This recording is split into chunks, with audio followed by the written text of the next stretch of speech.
సినీ నటుడు అల్లు అర్జున్ సికింద్రాబాద్ కిమ్స్ ఆసుపత్రికి చేరుకున్నారు. సంధ్య థియేటర్ వద్ద జరిగిన తొక్కిసలాట ఘటనలో తీవ్రంగా గాయపడి చికిత్స పొందుతున్న బాలుడు శ్రీతేజ్ను ఆయన పరామర్శించారు. తెలంగాణ ఎఫ్ఏసి చైర్మన్ నిర్మాత దిల్రాజుతో కలిసి లోపలికి వెళ్లారు.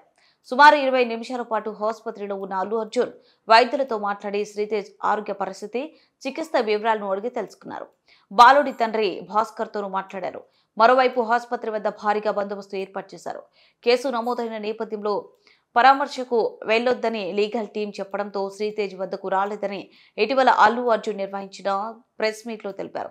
తాజాగా పోలీసులకు సమాచారం ఇచ్చిన తర్వాత కిమ్స్ ఆసుపత్రికి వెళ్లి శ్రీతేజ్ ను పరామర్శించారు. గత నెల 4న పుష్ప 2 బెనిఫిట్ షో సందర్భంగా హైదరాబాద్ లోని సంధ్య థియేటర్ వద్ద తొక్కిసలాట జరిగింది.